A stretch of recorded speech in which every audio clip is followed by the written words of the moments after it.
Dear students, welcome to RMS education. আজকের এই সেশনে আমি তোমাদেরকে জীবন বিজ্ঞানের রেচনতন্ত্র চ্যাপ্টার থেকে কিছু ইম্পর্টেন্ট প্রশ্ন উত্তর প্র্যাকটিস করাবো, যেই প্রশ্নগুলো বিগত বছরের কোনো না কোনো চাকরির পরীক্ষায় এসেছে। তো আজকের এই সেশনে আমরা মোট 30টি ইম্পর্টেন্ট এমসিকিউ আলোচনা করব এবং এতটাই ডিটেলসে আলোচনা করব যাতে এই ক্লাস থেকে আমরা রেচনতন্ত্র সম্পর্কে একটা ওভারঅল আইডিয়া পেয়ে যেতে পারি। তো এভাবেই আমি তোমাদের এক্সামের আগে অবধি লাইফ সায়েন্স এবং ফিজিক্যাল সায়েন্সের ক্যাটাগরি 1 এবং ক্যাটাগরি 2 টাইপের যাবতীয় প্রশ্ন যা যা হতে পারে সবটাই প্র্যাকটিস করিয়ে দেব। তো আশা রাখবো এই সেশনগুলো তোমাদের আপকামিং যে কোনো এক্সামের জন্য খুবই হেল্পফুল হবে। তাহলে চলো আজকের সেশন শুরু করা যাক। তাহলে আজকের ক্লাসের প্রথম প্রশ্ন কি আছে দেখো। প্রথমেই বলছে নিচের কোন উপকারটি পেট ব্যথার ওষুধ হিসেবে ব্যবহৃত হয়। ঠিক আছে, দেখো এখানে 4টে উপকার রয়েছে। এই 4টে উপকারের মধ্যে এই স্ট্রিকনিন, অ্যাট্রোপিন, রেসারপিন এবং মরফিন, এই 4টে উপকারের মধ্যে কোনটি পেট ব্যথার ওষুধ হিসাবে ব্যবহৃত হয় সেটা কিন্তু তোমাকে জানতে চেয়েছে। তাহলে প্রথম প্রশ্নের উত্তর কি হবে? তাহলে এই প্রশ্নের উত্তর হয়ে যাবে অপশান এ, স্ট্রিকনিন। ঠিক আছে, এই স্ট্রিকনিন উপকারটি পেট ব্যথার ওষুধ হিসাবে ব্যবহৃত হচ্ছে। ঠিক আছে, এবার এই প্রশ্ন প্রসঙ্গে বাকি অপশানে যে উপকারগুলি রয়েছে সেগুলো কি কাজে লাগে দেখে নিই। চলো, প্রথমেই রয়েছে অ্যাট্রোপিন। ঠিক আছে, অ্যাট্রোপিন চোখের তারারন্ধ্র প্রসারণ করতে, রক্তচাপ বৃদ্ধি করতে এবং সিম্প্যাথেটিক স্নায়ুকে উদ্দীপ্ত করতে ব্যবহৃত হয়। ঠিক আছে, নেক্সট উপকার রয়েছে রেসারপিন, যেটা উচ্চ রক্তচাপ কমানোর ওষুধ তৈরিতে ব্যবহৃত হয়। এবং নেক্সট দেখো মরফিন, বলছে এটা ব্যথা বেদনা উপশমকারী এবং অনিদ্রা দূর করার ওষুধ তৈরিতে কিন্তু এই মরফিন ব্যবহৃত হচ্ছে। ঠিক আছে, তাহলে এই 4টে উপকার কোন কাজে ব্যবহৃত হয় নিশ্চয়ই আমরা প্রত্যেকে বুঝতে পারলাম। তো এবার এই উপকারগুলি কোন গাছ থেকে পাওয়া যায়, ঠিক আছে, সেগুলো নেক্সট প্রশ্ন রয়েছে। আমরা নেক্সট প্রশ্ন সাথে সাথে কিন্তু সেগুলো জানতে পেরে যাব। ঠিক আছে, তাহলে চলো পরের প্রশ্ন কি রয়েছে দেখে নিই। পরের প্রশ্নে কি বলছে দেখো, বলছে নিচের কোন উপকারটি তামাক গাছের পাতা থেকে পাওয়া যায়। দেখো একটু আগে আমি তোমাদের বললাম যে উপকারগুলি কোন কাজে ব্যবহৃত হয় সেটা জানার সাথে সাথে আমাকে জানতে হবে যে সেই উপকারটি কোন গাছের পাতা থেকে বা ছাল থেকে বা বীজ থেকে পাওয়া যাচ্ছে। ঠিক আছে, তো দেখো এই প্রশ্নটা সেটাই বলছে যে এই 4টে উপকারের মধ্যে এই নিকোটিন, ডাটুরিন, কুইনাইন এবং রেসারপিন, এই 4টে উপকারের মধ্যে কোনটি তামাক গাছের পাতা থেকে পাওয়া যায় সেটাই কিন্তু জানতে চাওয়া হয়েছে। তাহলে এই প্রশ্নের সঠিক উত্তর কি হবে? এই প্রশ্নের সঠিক উত্তর হয়ে যাবে অপশান এ, নিকোটিন। ঠিক আছে, তাহলে এই নিকোটিন উপকারটি তামাক গাছের পাতা থেকে পাওয়া যায়। বোঝা গেল প্রত্যেকের? এবার আমরা এই প্রশ্ন প্রসঙ্গে বাকি অপশানে যে উপকারগুলি রয়েছে সেগুলি কোথা থেকে পাওয়া যায় জেনে নেব। দেখো কুইনাইন, কুইনাইন যেটা সিঙ্কোনা গাছের বাকল বা ছাল। ঠিক আছে, মনে রাখবে বাকল মানেই ছাল। ঠিক আছে,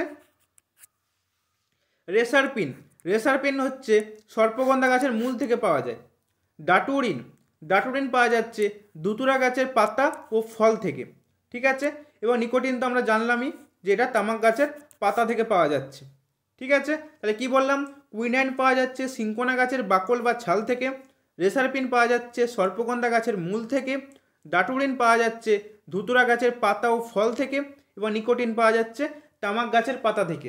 তাহলে বোঝা গেল প্রশ্নটা যে কোন উপকারটা কোন গাছ থেকে পাওয়া যায়। ঠিক আছে, এটা হচ্ছে এই টাইপের প্রশ্ন। আর তার প্রথম প্রশ্নটা আমরা পড়লাম যে উপকারগুলো কোন কাজে ব্যবহৃত হয়। ঠিক আছে, বোঝা গেল প্রত্যেকের? চলো নেক্সট প্রশ্ন কি রয়েছে দেখে নিই। পরের প্রশ্নে বলছে নিচের কোনটি মাকড়সার রেচনাঙ্গ। ঠিক আছে, সবুজ গ্রন্থি, কক্সাল গ্রন্থি, ম্যালপিজিয়ান নালিকা ও নালীপদ, এই 4টে অপশানের মধ্যে কোনটি মাকড়সার রেচনাঙ্গ? তো মনে রাখবে মাকড়সা এবং কাঁকড়া বিছে, ঠিক আছে, এদের রেচনাঙ্গ হচ্ছে কক্সাল গ্রন্থি। কি বললাম? মাকড়সা এবং কাঁকড়া বিছের রেচনাঙ্গ হলো কক্সাল গ্রন্থি। তাহলে এই প্রশ্নের সঠিক উত্তর হয়ে যাবে অপশান বি। ঠিক আছে, অপশান বি হলো এই প্রশ্নের সঠিক উত্তর। এবার আমরা এই প্রসঙ্গে বাকি অপশানে যেগুলো রয়েছে সেগুলো জেনে নেব। দেখো কেঁচো, জোঁক এবং অ্যামফিওক্সাস, ঠিক আছে, এদের রেচনাঙ্গ হচ্ছে নেফ্রিডিয়া। কি বললাম? কেঁচো, জোঁক এবং অ্যামফিওক্সাস, এদের রেচনাঙ্গ হলো নেফ্রিডিয়া। চিংড়ি, ঠিক আছে, যার রেচনাঙ্গ হচ্ছে সবুজ গ্রন্থি বা শুঙ্গ গ্রন্থি। ঠিক আছে, অপশানে যেটা খুশি থাকতে পারে। আরশোলা এবং ফড়িংসহ সমস্ত পতঙ্গ, ঠিক আছে, মশা, মাছি, ঠিক আছে, আরশোলা এবং ফড়িংসহ সমস্ত পতঙ্গদের রেচনাঙ্গ হচ্ছে মালপিজিয়ান নালিকা। বোঝা গেল? তাহলে কি কি পেলাম? মাকড়সা ও কাঁকড়া বীজের কি পেলাম? মাকড়সা ও কাঁকড়া বীজের পেলাম কক্সাল গ্রন্থি, কেঁচো, জোঁক, অ্যামফিঅক্সাসের পেলাম নেফ্রিডিয়া, চিংড়ির পেলাম সবুজ গ্রন্থি বা শুঙ্গ গ্রন্থি, আরশোলা এবং ফড়িং সহ সমস্ত পতঙ্গদের পেলাম ম্যালপিজিয়ান নালিকা। ঠিক আছে, বোঝা গেল প্রত্যেকের? এগুলো কিন্তু প্রত্যেককে মুখস্থ রাখতে হবে। ঠিক আছে, তাছাড়া মনে রাখার কিন্তু কোনো উপায় নেই, বারবার প্র্যাকটিস করলেই কিন্তু এগুলো মনে রয়ে যায়। ঠিক আছে, চলো পরের প্রশ্ন কি রয়েছে দেখে নিই। পরের প্রশ্নে বলছে নিচের কোনটি নাইট্রোজেনবিহীন রেচন পদার্থ? দেখো এখানে 4টে অপশান রয়েছে, নিয়ে বলেছে যে কোনটি নাইট্রোজেনবিহীন রেচন পদার্থ। গদ, রজন, তরুক্ষীর এবং অপশান ডিতে আছে ইউরিক অ্যাসিড। ঠিক আছে, তাহলে দেখো এই 4টে অপশানের মধ্যে কোনটা নাইট্রোজেনবিহীন রেচন পদার্থ হবে।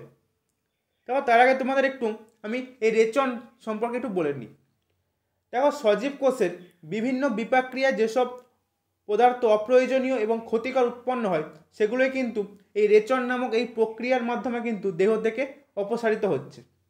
ঠিক আছে, দেখো বিপাকক্রিয়ার ফলে যেগুলো আমাদের কাজে লাগছে সেগুলো তো আমাদের পুষ্টি বিপাকে কাজে লেগে যাচ্ছে, বাকি যেগুলো অপ্রয়োজনীয় থাকছে এবং ক্ষতিকর থাকছে সেগুলো কিন্তু এই রেচন প্রক্রিয়ার মাধ্যমে কিন্তু আমাদের দেহের বাইরে নিঃসৃত হয়।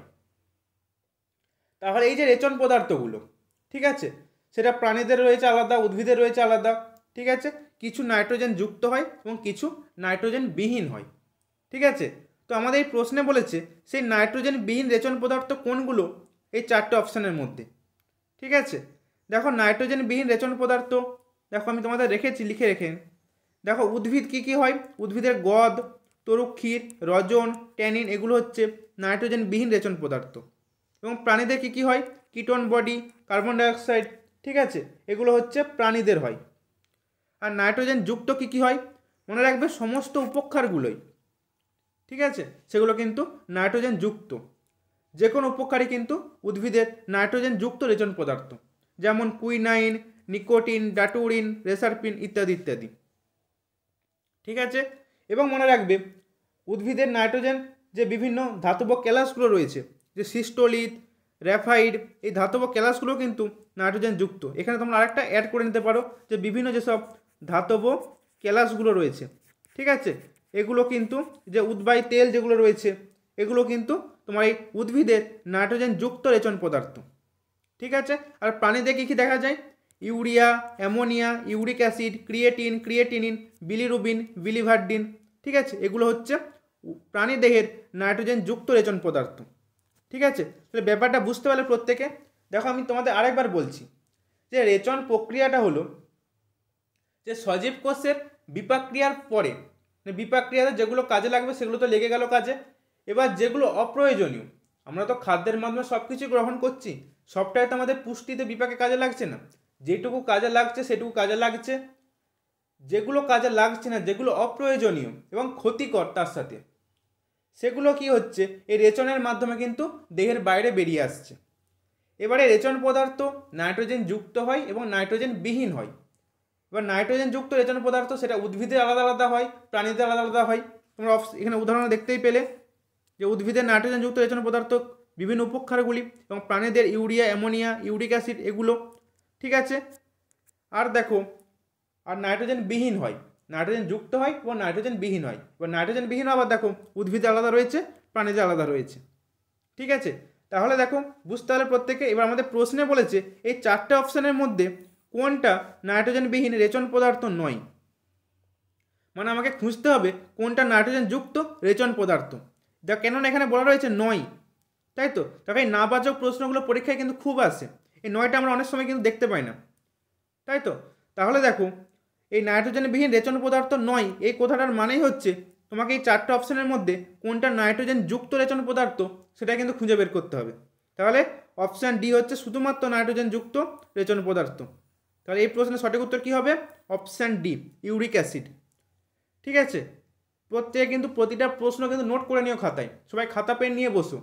যারা এই ক্লাসটা দেখছো নতুন, যারা আমার আগের ক্লাসগুলো দেখোনি, আগের চ্যাপ্টার থেকে যতগুলো চ্যাপ্টার হয়েছে লাইফ সায়েন্সের এবং ফিজিক্যাল সায়েন্সের থেকে, আমি কিন্তু প্রতিটা প্রশ্নে কিন্তু এতটা ডিটেলসে পড়াই। তো তো তাই বলবো খাতা পেন নিয়ে বসবে, যে জিনিসগুলো তোমাদের অজানা থাকবে সেগুলো খাতায় সঙ্গে সঙ্গে নোট ডাউন করে নিও। ঠিক আছে, বোঝা গেল প্রত্যেকের? তাহলে আমি পরের প্রশ্নে যাই। তাহলে চলো পরের প্রশ্ন কি রয়েছে দেখে নিই। পরের প্রশ্নে কি বলছে দেখো, খুবই ইম্পর্ট্যান্ট একটা প্রশ্ন। বলছে মূত্র থেকে রক্ত নিঃসৃত হলে যে অস্বাভাবিকতা দেখা যায় তাকে কি বলে?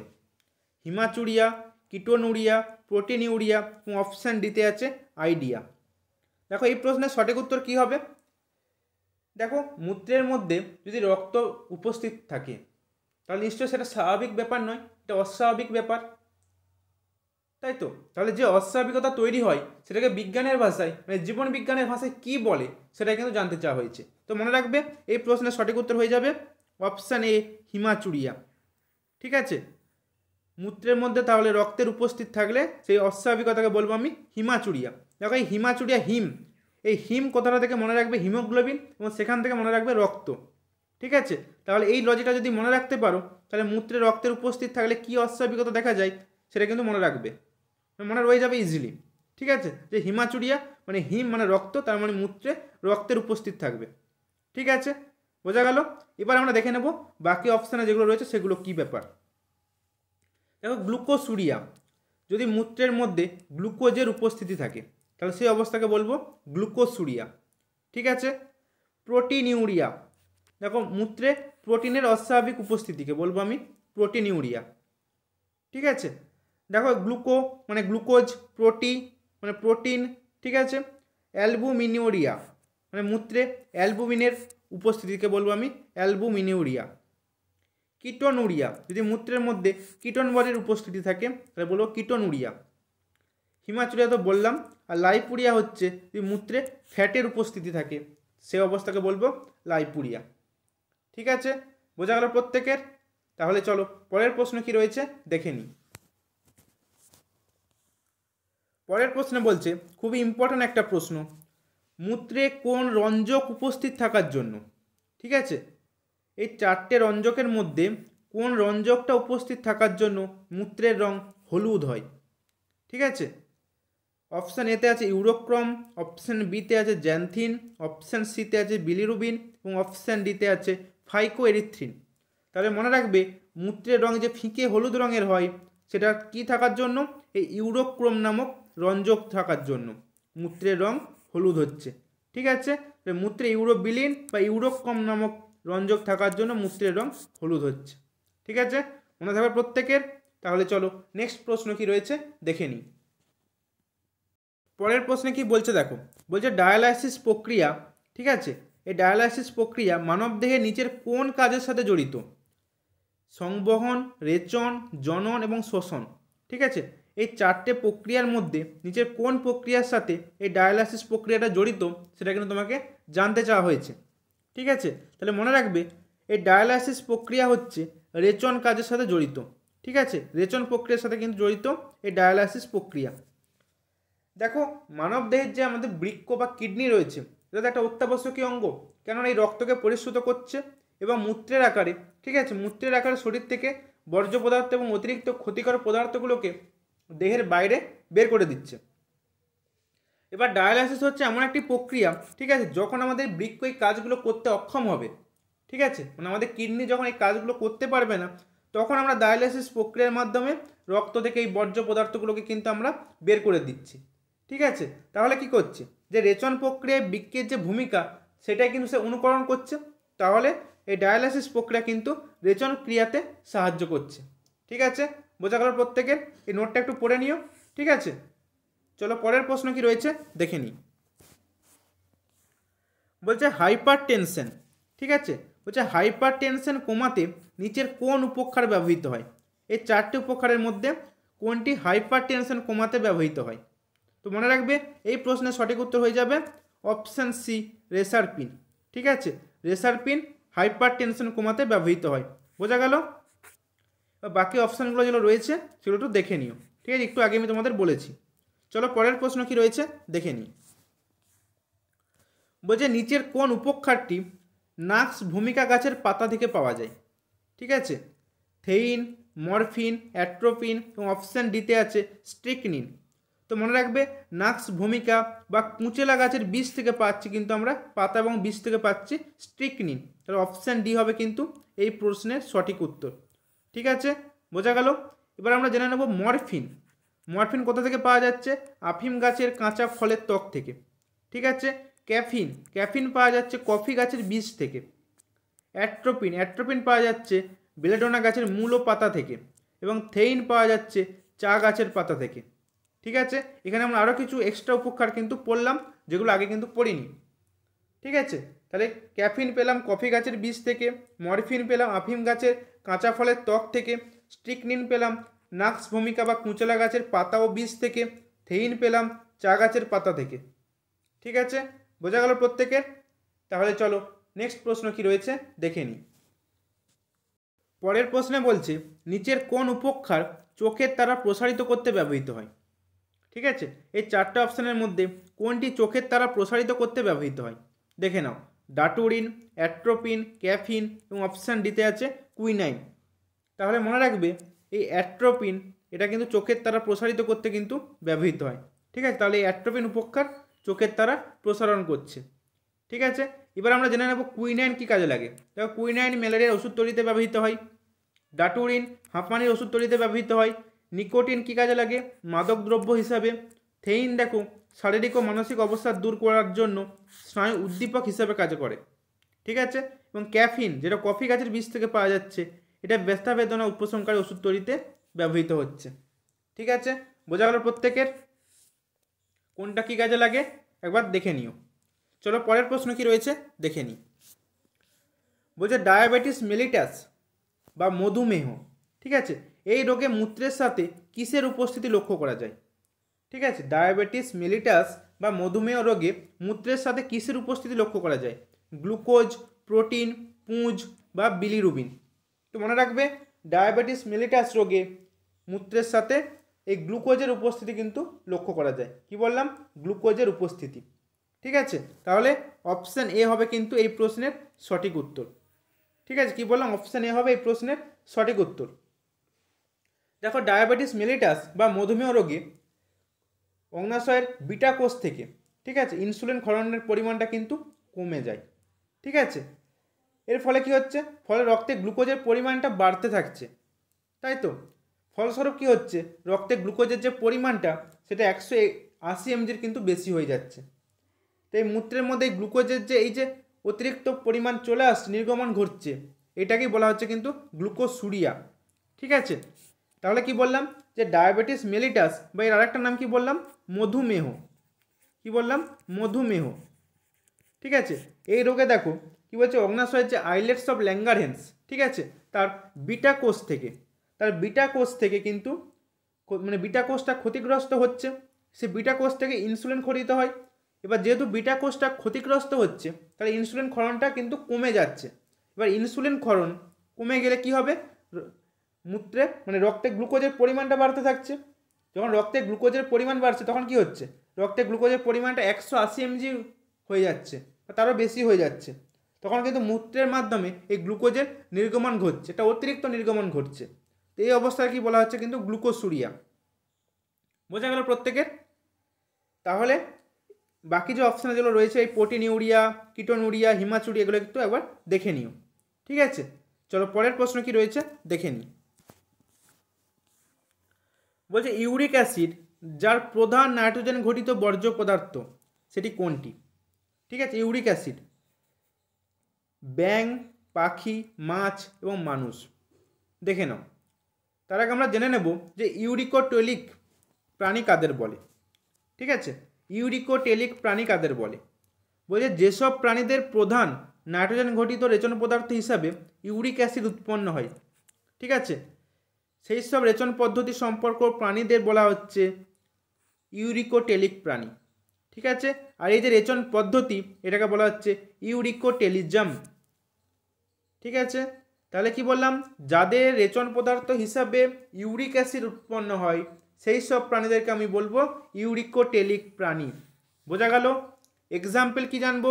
এক্সাম্পল হিসেবে জেনে নেব বিভিন্ন স্থলজ সরীসৃপ, যেমন টিকটিকি, গিরগিটি, সাপ, পাখি এবং পতঙ্গের মধ্যে আরশোলা, ফড়িং এবং স্থল শামুক।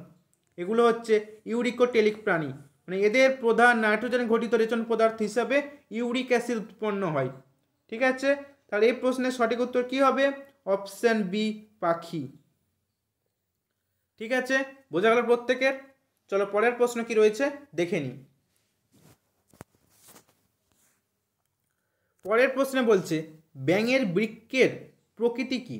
ঠিক আছে, ব্যাঙের যে কিডনি রয়েছে সেই কিডনির প্রকৃতি কি? মেসোনেফ্রাস টাইপের, না মেটানেফ্রাস, না আর্কিনেফ্রাস, না প্রোনেফ্রাস? দেখো এই প্রসঙ্গে তোমাদের আগে বলে নিই যে মেরুদণ্ডী প্রাণী রয়েছে তাদের কিন্তু 3 প্রকারের বৃক্ক দেখা যায় বা কিডনি দেখা যায়, 3 প্রকারের। একটা হচ্ছে প্রোনেফ্রাস, আর একটা হচ্ছে মেসোনেফ্রাস এবং আরেকটা হচ্ছে মেটানেফ্রাস।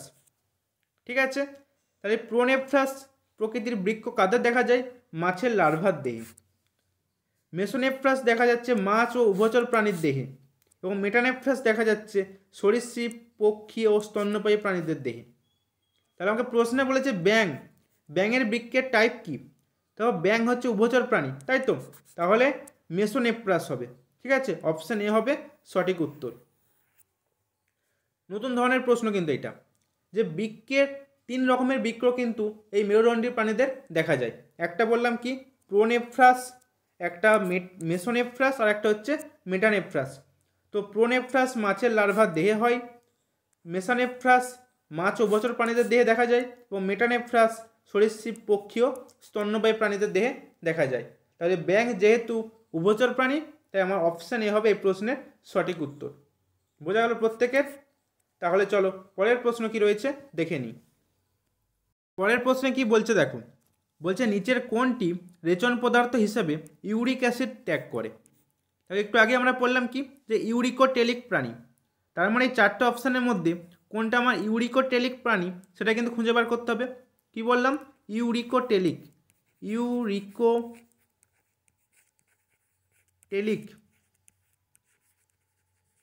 ঠিক আছে, তো ইউরিকোটেলিক প্রাণী কি বলেছিলাম? পাখিরা হয়।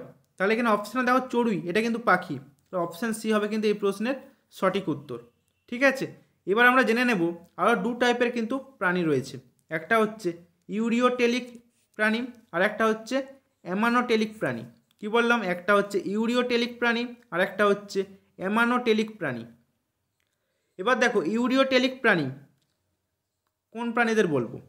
যেসব প্রাণীদের প্রধান নাইট্রোজেন ঘটিত রেচন পদার্থ হিসাবে ইউরিয়া উৎপন্ন হয়। ঠিক আছে, দেখো ইউরিকোটেলিকে কি বললাম? ইউরিকোটেলিকে কিন্তু ইউরিক অ্যাসিড উৎপন্ন হবে, ইউরিক অ্যাসিড। আর ইউরিওটেলিক এটা কিন্তু আলাদা, ইউরিওটেলিকে কিন্তু ইউরিয়া উৎপন্ন হবে। কি বললাম? ইউরিয়া উৎপন্ন হবে। এবং তাহলে এই প্রাণীদের কি বলবো? ইউরিওটেলিক প্রাণী। এবং এই রেচন পদ্ধতিকে বলবো ইউরিওটেলিজম।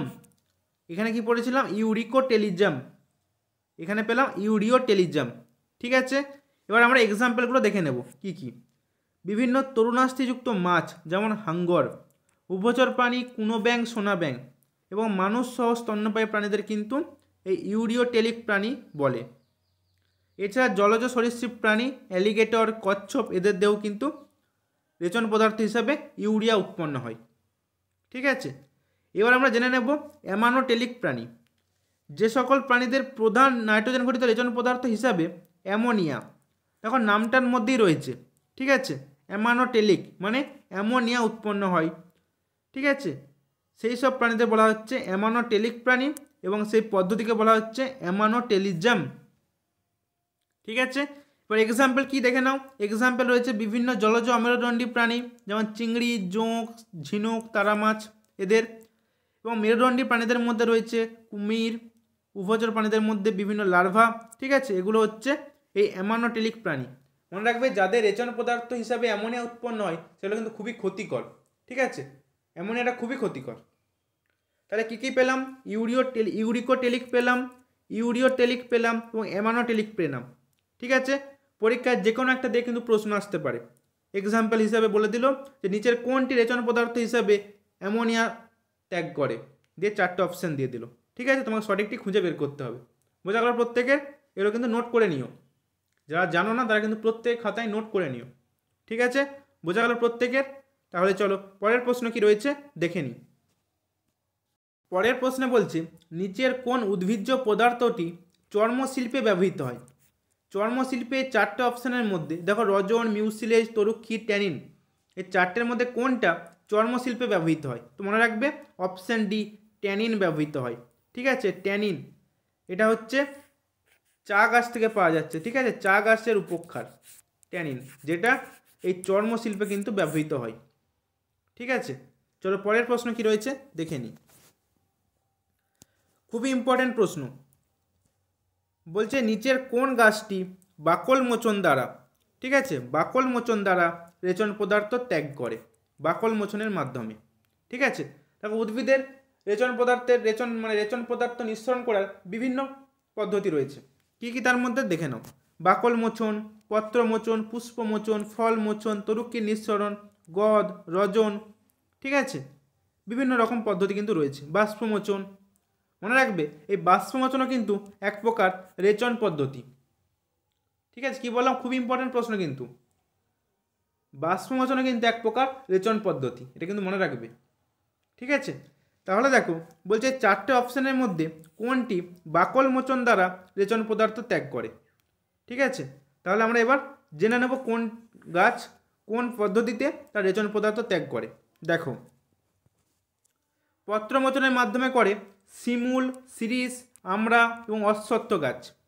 ঠিক আছে, কি কি বললাম, শিমুল, শিরীষ, আমড়া, অশ্বত্থ গাছ কিন্তু পত্রমোচনের মাধ্যমে রেচন পদার্থ ত্যাগ করছে তাদের। লবঙ্গের ফুল, এই ফুলটা মোচন করে, পুষ্প মোচন করে কিন্তু তারা রেচন পদার্থ ত্যাগ করছে। অর্জুন, পেয়ারা বাকল মোচন করে। দেখো পেয়ারা গাছ তোমরা নিশ্চয়ই প্রত্যেকেই দেখেছো, দেখবে তার যে কাণ্ডতে দেখবে ছালের মতো উঠে উঠে রয়েছে না, তো এগুলো হচ্ছে বাকল মোচন করে কিন্তু সে তার রেচন পদার্থ ত্যাগ করছে। ফল মোচন করে লেবু, তেঁতুল, আপেল ইত্যাদি ইত্যাদি রয়েছে ফল মোচনের মাধ্যমে রেচন পদার্থ ত্যাগ করা। তরুক্ষীর দেখো বট, ফণিমনসা, আকন্দ তরুক্ষী নিঃসরণ করছে। গদ, বাবলা, শিরীষ, সজনে, এদের দেখো দেখবে একটা 18 পর একটা পদার্থ বের হয় না, এগুলো হচ্ছে গদ। রজন, যেটা পাইন গাছ থেকে শুধুমাত্র পাওয়া যায় রজন। ঠিক আছে, এবং পত্ররন্ধ্রের মাধ্যমে যে বাষ্পমোচন করে সেটা হচ্ছে বিভিন্ন প্রকার উদ্ভিদ কিন্তু করছে। ঠিক আছে, তাহলে বাকল মোচনের দ্বারা রেচন পদার্থ ত্যাগ করছে কে? Option B, Arjun. বোঝা গেল প্রত্যেকের? তাহলে চলো পরের প্রশ্ন কি রয়েছে দেখে নিই। বলছে নিম্নলিখিত কোনটি কিডনির কার্যের অন্তর্গত নয়? এই 4টে কাজের মধ্যে কোনটা আমাদের বৃক্কের কাজ নয়? আলট্রাফিল্ট্রেশন, টিউবিউলার রিঅ্যাবসর্পশন, টিউবিউলার সিক্রেশন এবং অপশান ডিতে আছে ফ্যাগোসাইটোসিস। তাহলে এই 4টে অপশানের মধ্যে কোনটা কিডনির কাজ নয়? মনে রাখবে ফ্যাগোসাইটোসিস। ঠিক আছে, অপশান ডি হবে সঠিক উত্তর। দেখে নাও, রক্ত থেকে প্রোটিন বিপাকে সৃষ্ট যে নাইট্রোজেনজাত বর্জ্য পদার্থ সেগুলোকে অপসারণ করা বৃক্কের কাজ। দেহে এবং রক্তে জলের ভারসাম্য রক্ষা করা, ঠিক আছে, অম্ল ক্ষারের ভারসাম্য রক্ষা করা, রক্তচাপ নিয়ন্ত্রণ করা, এগুলো হচ্ছে বৃক্কের কাজ। একবার দেখে নিও।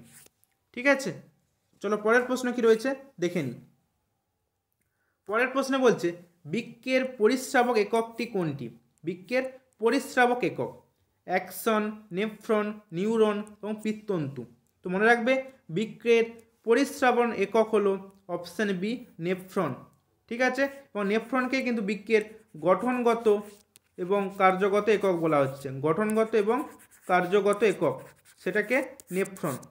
ঠিক আছে, গঠনগত এবং কার্যগত একক হচ্ছে নেফ্রন এবং বৃক্কের পরিস্রাবক একক হচ্ছে নেফ্রন। ঠিক আছে, বোঝা গেল প্রত্যেকের? চলো পরের প্রশ্ন কি রয়েছে দেখে নিই। পরের প্রশ্নে কি বলছে দেখো, বলছে নিচের কোনটি লিমুলাস বা রাজকাংড়ার রেচন অঙ্গ? ঠিক আছে, সবুজ গ্রন্থি, কক্সাল গ্রন্থি, ম্যালপিজিয়ান নালিকা এবং অপশান ডিতে আছে নেফ্রিডিয়া। তাহলে কোনটি রাজকাংড়ার রেচন অঙ্গ হবে? তো দেখে নাও অ্যামিবা। অ্যামিবার হচ্ছে সংকোচী গহ্বর রেচন অঙ্গ। প্ল্যানেরিয়া, ফিতাকৃমি সহ সকল চ্যাপ্টা কৃমিদের কিন্তু রেচন অঙ্গ হচ্ছে ফ্লেম কোষ বা শিখা কোষ। ঠিক আছে, একটু আগেই বললাম মাকড়সা ও কাঁকড়া বিছের কক্সাল গ্রন্থি। কেঁচো, জোঁক ও অ্যাম্ফিওক্সাসের নেফ্রিডিয়া। ঠিক আছে, চিংড়ির কি পেয়েছিলাম? সবুজ গ্রন্থি বা শুঙ্গ গ্রন্থি। আরশোলা এবং ফড়িং সহ সমস্ত পতঙ্গদের কি পেলাম?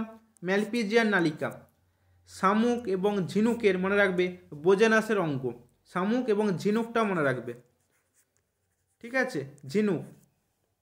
এবং মেরুদণ্ডী প্রাণীদের হচ্ছে বৃক্ক। ঠিক আছে, তাহলে লিমুলাস বা রাজকাংড়া রেচনাঙ্গ কী হবে? অপশান বি, কক্সাল গ্রন্থি। ঠিক আছে, তাহলে এই প্রসঙ্গে কিন্তু এই যেগুলো আমি তোমাদের সামনে কিন্তু লিখে রেখেছি, এগুলো কিন্তু প্রত্যেকটাই ইম্পর্টেন্ট। পরীক্ষায় কিন্তু যে কোনো একটা থেকে প্রশ্ন চলে আসতে পারে, তো এই জায়গাটা ভালো করে পড়ে পড়ে কিন্তু মনে রাখতে হবে। ঠিক আছে, বোঝা গেল প্রত্যেকের? চলো পরের প্রশ্ন কি রয়েছে দেখে নিই। বলছে মানব দেহের বৃক্কের কোন অংশে মূত্র সাময়িকভাবে সঞ্চিত থাকে? কি বললাম? বৃক্কের কোন অংশে মূত্র সাময়িকভাবে সঞ্চিত থাকে? মূত্রাশয়, মূত্রথলি, ইউরেটার এবং অপশান ডিতে আছে মূত্রনালী। তো মনে রাখবে, এই যে দেখো মূত্রথলি, ঠিক আছে, এই জায়গাতে এসে কিন্তু মূত্র সাময়িকভাবে সঞ্চিত থাকে। এই ইউরেটার বা গোবিনের মাধ্যমে কিন্তু আসছে, এসে কিন্তু এই জায়গাতে সাময়িকভাবে সঞ্চিত থাকছে, তারপর কিন্তু এই মূত্রনালী দিয়ে কিন্তু মূত্র দেহের বাইরে বেরিয়ে যাচ্ছে। ঠিক আছে, এবার তোমরা বলো, এই যে এই মূত্র নিঃসরণে একটা পেশি সহায়তা করে, ঠিক আছে, সেই পেশিটার কি নাম? প্রত্যেকে আমাকে কমেন্টে জানাবে।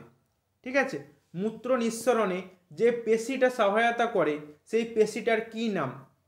ঠিক আছে, প্রত্যেকে কিন্তু কমেন্ট বক্সে অ্যান্সারটা জানিও। ঠিক আছে, তাহলে এই প্রশ্নের সঠিক উত্তর কী হবে? অপশান বি, মূত্রথলি। বোঝা গেল প্রত্যেকের? চলো পরের প্রশ্ন কি রয়েছে দেখে নিই। পরের প্রশ্নে বলছে নিচের কোন উপক্ষারটি, ঠিক আছে, ম্যালেরিয়া রোগের ঔষধ তৈরিতে ব্যবহৃত হয়? খুবই ইজি প্রশ্ন, দেখে নাও। অপশানে কি রয়েছে? স্ট্রিকনিন, অ্যাট্রোপিন, রেসারপিন এবং কুইনাইন। নিশ্চয়ই এই প্রশ্নের উত্তর কাউকে বলতে হবে না, তো দেখে নাও, তবু একবার বলে দিচ্ছি, যারা জানো না জেনে নাও। কুইনাইন, এই কুইনাইন উপক্ষারটা কিন্তু ম্যালেরিয়া রোগের ওষুধ তৈরিতে ব্যবহৃত হয়। ঠিক আছে, এই লিস্টটা একবার প্রত্যেকে দেখে নিও। আমি আগেও একবার বলেছি আর বলছি না, একবার প্রত্যেকে কিন্তু লিস্টটা চোখ বুলিয়ে নিও।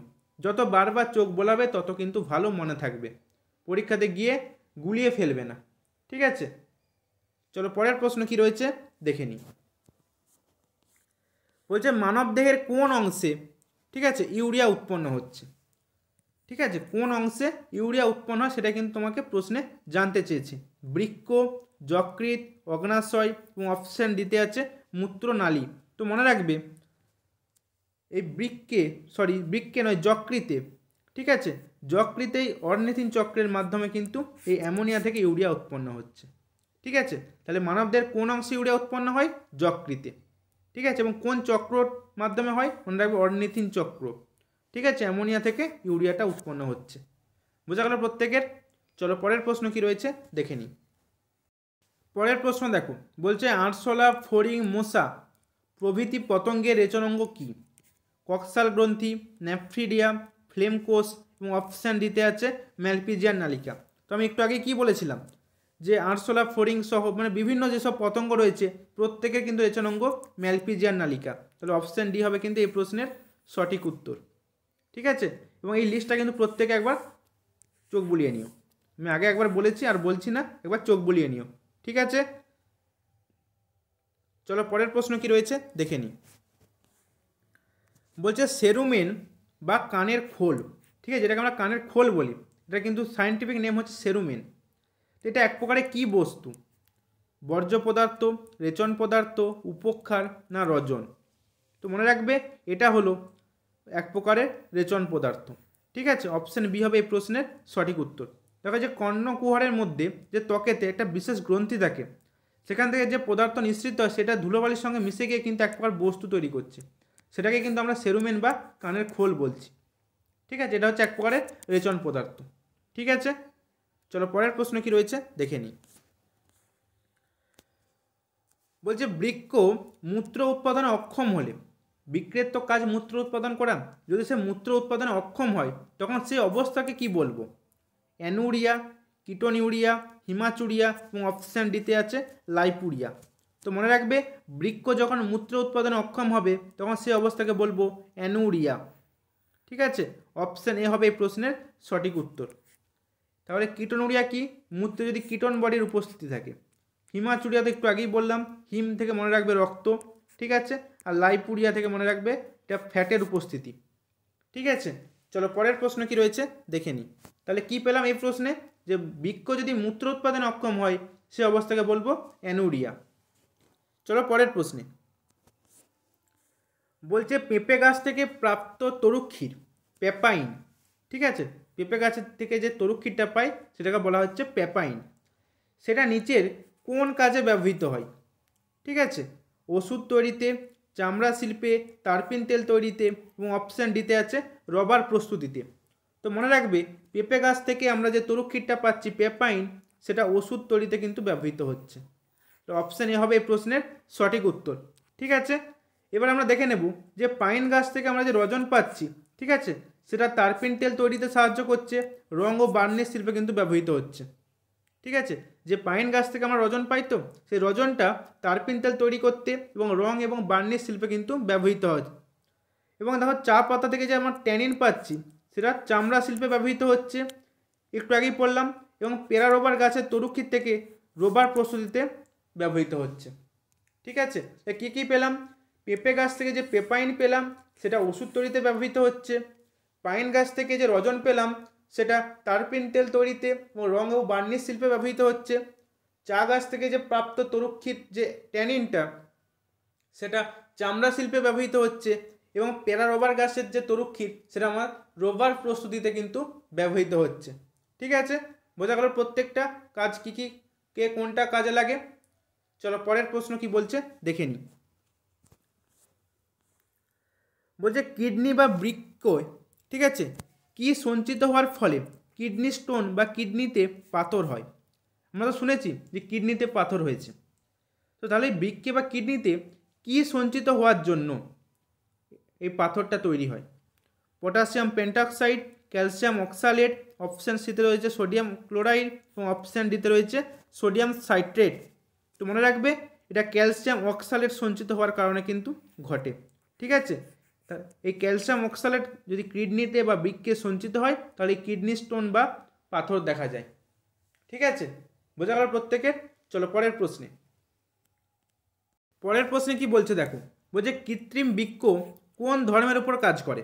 ঠিক আছে, দেখো একটু আগে আমরা পড়লাম যে বৃক্ক যখন অক্ষম হয় কাজ করতে তার, তখন আমরা কি ডায়ালাইসিস প্রক্রিয়া ইউজ করি, তাই তো। তাই কৃত্রিম বৃক্ক বলছে কোন ধর্মের উপর কাজ করে? ব্যাপন, অভিশ্রবণ, পিনোসাইটোসিস এবং অপশান ডিতে আছে এদের কোনোটিই নয়। তো মনে রাখবে বৃক্ক যখন বিকল হয় তখন একটা কৃত্রিম ব্যবস্থা আমরা প্রয়োগ করি। তো সেখানে কি হয়, প্রভেদক ভেদ্য পর্দা ব্যবহার করে রক্তের দূষক পদার্থগুলিকে কিন্তু পৃথক করা হচ্ছে। এটাই তো ডায়ালাইসিস পদ্ধতি। তো এই যন্ত্রটি হচ্ছে হিমোডায়ালাইজার। ঠিক আছে, এটাই হচ্ছে কৃত্রিম বৃক্ক নামে পরিচিত। তো মনে রাখবে এই কৃত্রিম বৃক্ক এটা অভিশ্রবণ, ঠিক আছে, এই অভিশ্রবণ ধর্মের উপর কিন্তু কাজ করে। খুবই ইম্পর্টেন্ট প্রশ্ন কিন্তু, যে ডায়ালাইসিস পদ্ধতি বা কৃত্রিম বৃক্ক কোন ধর্মের ওপর কাজ করে? মনে রাখবে এটা অভিশ্রবণ ধর্মের ওপর কাজ করে। ঠিক আছে, বোঝা গেল প্রত্যেকের। চলো পরের প্রশ্নে।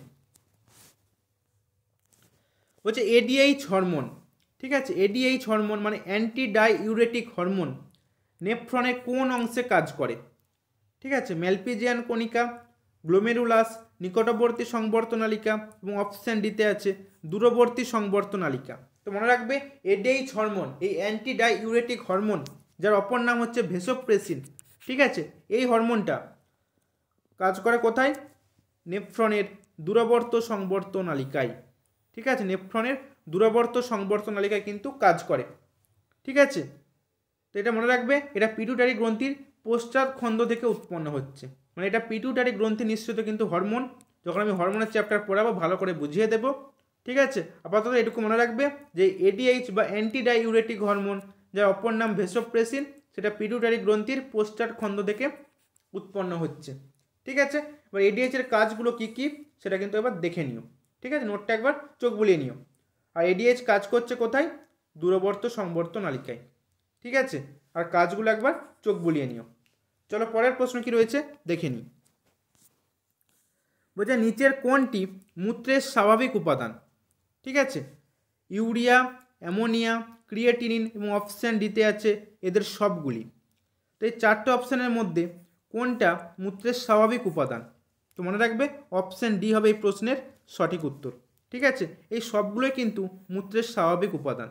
তাহলে মূত্রের স্বাভাবিক উপাদান কী কী রয়েছে একবার দেখে নিই। Urea, uric acid, ammonia, creatinine, hippuric acid, creatinine, NaCl, Na+ ion, magnesium ion এবং ক্যালসিয়াম আয়ন। ঠিক আছে, এগুলো হচ্ছে মূত্রের স্বাভাবিক উপাদান। এবার মূত্রে দেখো কিছু পরিমাণ গ্লুকোজ প্রোটিন খুব কম পরিমাণে থাকলে ঠিক আছে, কিন্তু সেগুলো অতিরিক্ত পরিমাণে থাকলে কিন্তু তখনই কিন্তু তারা অস্বাভাবিক অবস্থা তৈরি করে। দেখো আমরা একটু আগে কিন্তু মূত্রের মধ্যে রক্তের উপস্থিতি বললাম না, এগুলো থাকলে কি হয়, অস্বাভাবিকতা দেখা যায়, সেগুলো কিন্তু অস্বাভাবিক উপাদান মূত্রের। এগুলো কিন্তু স্বাভাবিক উপাদান। যদি মূত্রের মধ্যে ইউরিয়া থাকে, অ্যামোনিয়া থাকে, ইউরিক অ্যাসিড থাকে, ঠিক আছে, এগুলো কিন্তু কোনো অস্বাভাবিক ব্যাপার নয়। Creatinine, hippuric acid, creatinine, NaCl, ঠিক আছে, ক্রিয়েটিন বা ক্রিয়েটিনিন, ঠিক আছে, Na+, সোডিয়াম আয়নটা, ম্যাগনেসিয়াম আয়ন, ক্যালসিয়াম আয়ন, এই সবগুলো কিন্তু মূত্রের স্বাভাবিক উপাদান। ঠিক আছে, চলো পরের প্রশ্ন কি রয়েছে দেখে নিই।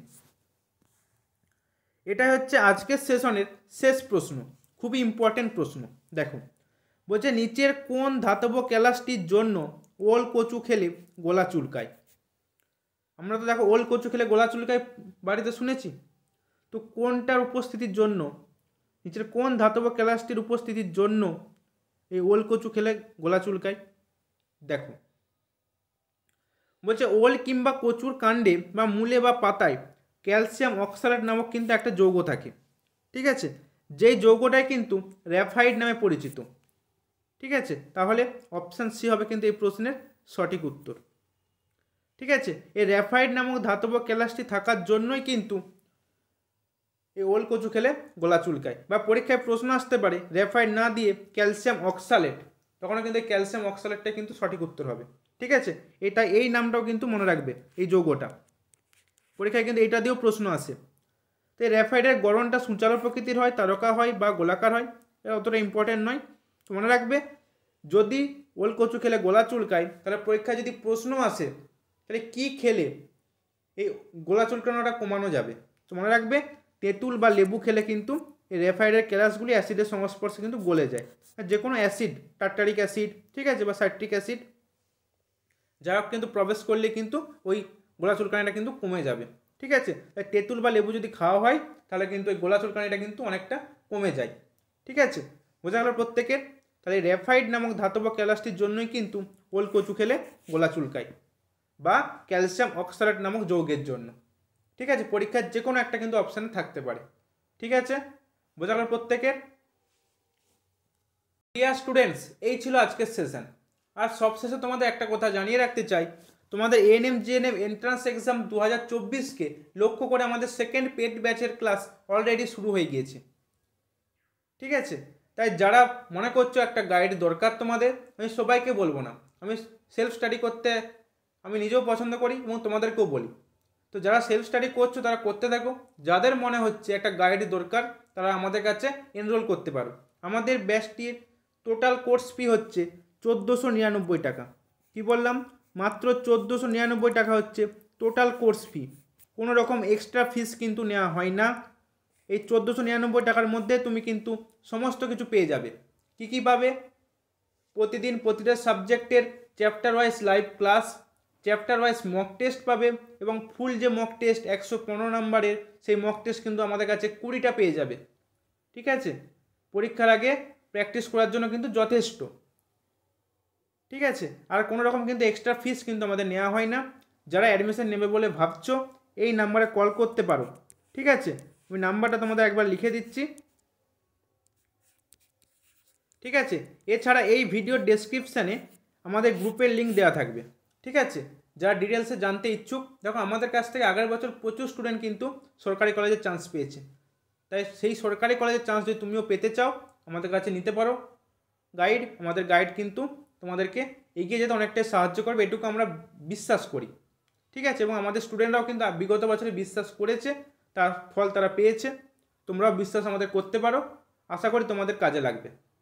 ঠিক আছে, তো আজকের এই সেশন যদি তোমাদের জন্য হেল্পফুল বলে মনে হয় চ্যানেলটিকে লাইক, শেয়ার এবং সাবস্ক্রাইব করতে ভুলো না। প্রত্যেকেই ভালো থেকো, সুস্থ থেকো, ভালো করে পড়াশোনা করো। বাই।